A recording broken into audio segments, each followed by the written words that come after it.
All right. Hello and welcome back, everyone. Dr. Sears here, back on his patio. It's Monday afternoon. The Bluefield coal shows this week, which is going to be huge. But today, for MIET 312 here at Bluefield State University, we're going to be talking about the stripping ratio and how it applies to contour mines in Central Appalachia, like ones you'll most likely be seeing.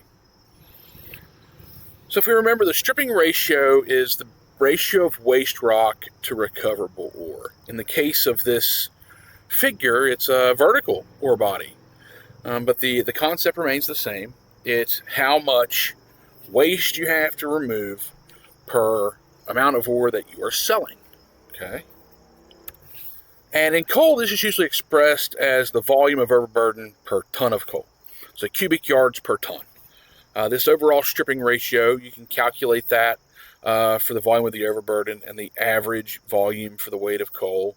Assuming you're using weighted average, you could do this for a large area and just calculate the cubic yards, calculate the number of tons. That gives you your stripping ratio. However, the maximum or break-even stripping ratio can be calculated based on this expression that the stripping cost is equal to the value of the exposed coal. That's where you want to stop at. So you have SC, the stripping cost, the volume of the overburden, those multiplied together, you get the cost of all the overburden. That's going to be equal to the volume of coal multiplied by the thickness of the coal seam, and then the density of the coal, then multiplied by the selling price. And then you get the total value of the coal, right?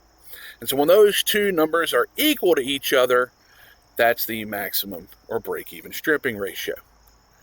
So you can calculate that by taking SC, multiplying it by the volume of the overburden. So you have the cost of removing the overburden, all of it, and dividing by the volume of coal, what they call a tonnage factor, or that density of coal, and then the selling price. So the cost of the overburden divided by the selling price, that gives you your maximum stripping ratio. And like I said, this concept is the same for all surface mines. It's only the math that changes based on the geometry. Here you see tabular deposit, steeply pitching ore body. So because SR max is a physical quantity determined by economics, it can also be defined as this, where SR max in cubic yards per ton, so you have the ore revenue in dollars per ton, minus the production cost in dollars per ton, and then you divide that by the overall stripping cost in dollars per cubic yard. That, once again, will also give you your SR max. But for contour mines in Central Appalachia, all this came from Dr. Luo, may he rest in peace, his high wall mining design methodology, safety, and suitability report, which I'll also be putting a copy of on the website so that you can access that as well.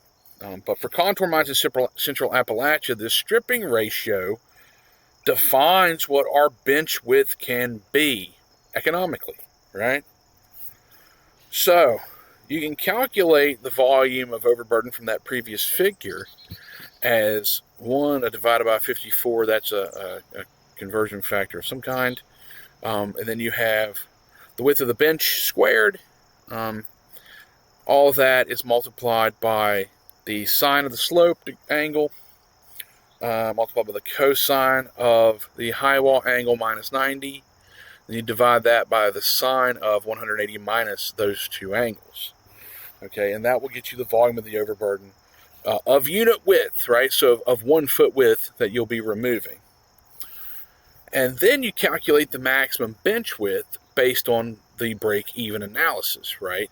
So you have this maximum bench width, which is 0.027, multiplied by the ratio of the coal price per ton divided by the unit cost of overburden removal, right? So you have that ratio there. Then you multiply that by coal thickness, density, and then the recovery rate at the plant, all those three together. Then multiply that by the sine of 180 minus the two angles, the angle of the high wall which is beta. Then you have the sine alpha, cosine beta minus 90. So you use that equation, right, and calculate your maximum bench width. And so, for example, we have an example here, surface slope shallower than the average for Appalachia, and a high wall angle of 95 degrees, so just 5 degrees slope there, with a 2.5 foot coal thickness, 30 inches, and a recovery rate of 95% at the plant. Density is 85 pounds per cubic foot. Overburden removal cost is $3 per cubic yard. Coal price is $40 a ton. Keeping in mind this report was written 11 years ago. So, with that, we just take all these numbers and put them where they belong in the equation, right? See, we have this B max, right, which is your maximum bench width of 0.027. We multiply that by $40 per ton divided by $3 per cubic yard. And then we multiply 2.5 feet times 80 pounds per cubic foot times 0.95, the recovery. And then we have the sine of 180 minus 30 minus 95. So our slope and our high wall angle is taken into account.